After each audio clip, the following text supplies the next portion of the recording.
Sure, you can always shop around for flooring, but in the end, it all leads back to the one place you probably should have started, the experts at Carpet One. Save yourself the time and the hassle and let Carpet One help you find the right product at the right price. Beautifully installed, guaranteed. Come see the One, Carpet One, on the Business Loop in Columbia.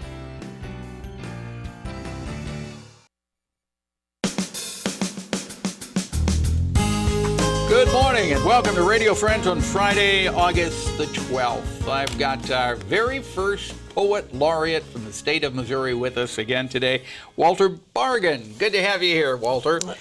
Middle of summer, and you wanted to talk about the great outdoors, maybe share a poem or two about summertime. I was specifically thinking about canoeing Cedar Creek. I think it's an opportunity that a lot of people miss, and it goes through a very wild area. You know, if you put in at the end of Route H, which is the airport, and you can canoe all the way down to Route Y or even a little farther, and you hardly see a house the entire way. And there's beautiful bluffs.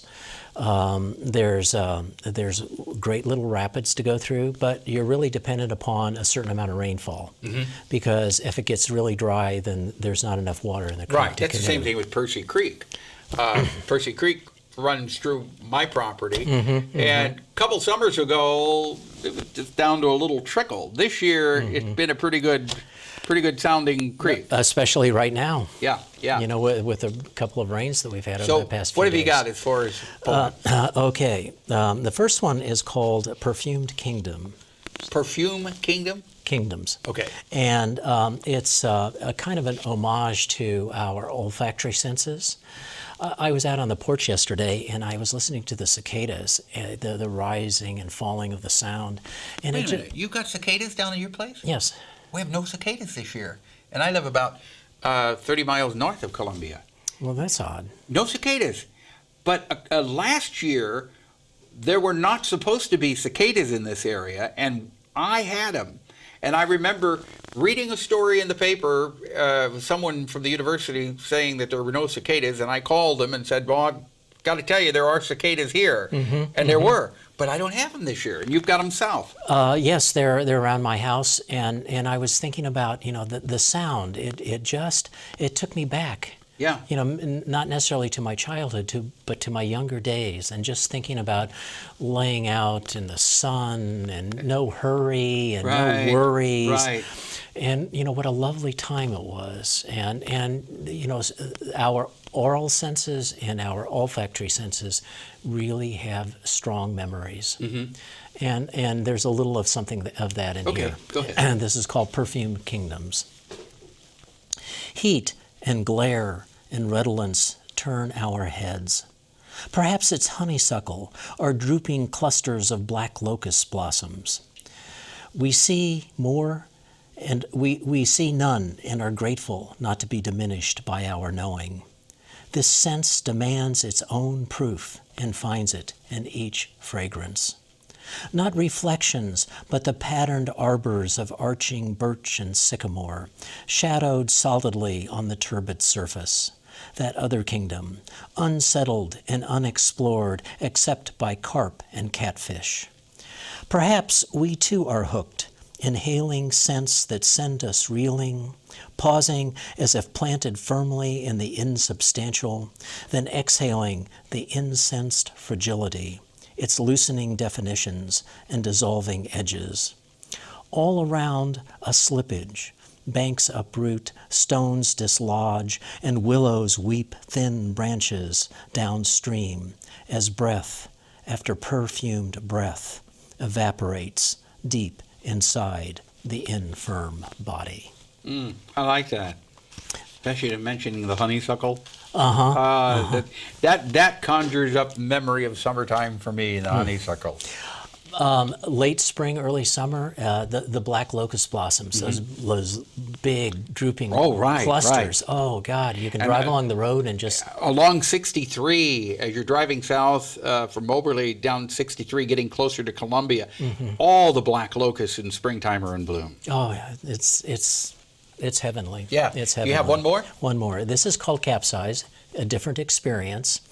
I canoed a lot of rivers and creeks and the lakes and rivers in northern Minnesota, and I've only turned over once, and that was in Cedar Creek. Okay. Okay, Capsize. You know, I'm going to read this without my glasses. I have to put it up close, though. Okay. You know, it's. So here's Walter Bargen reading without his glasses, Capsize.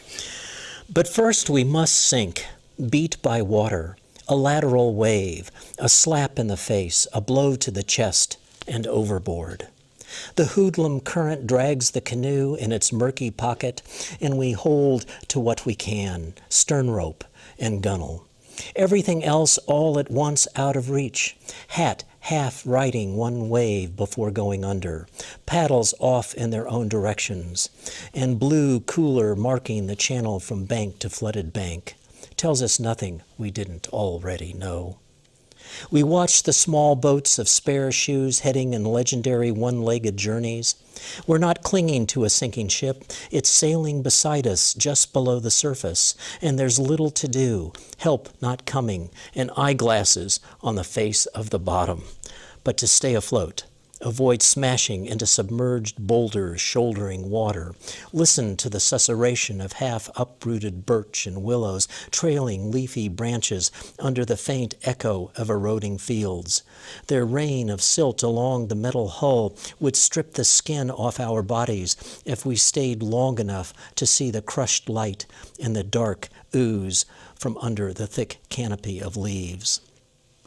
After half a mile, we abandon the headlong rush and find footing to pull and drag the canoe out, and holding our hands up in a kind of wrinkled salute, shield our eyes from the bright oils of survival. You really do paint a beautiful picture with words.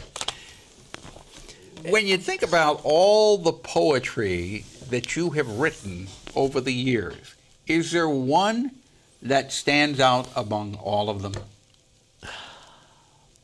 Well, you know, I'm up to 19 books now. 19 books. And, you know, some are pretty hard to find and some are out of print.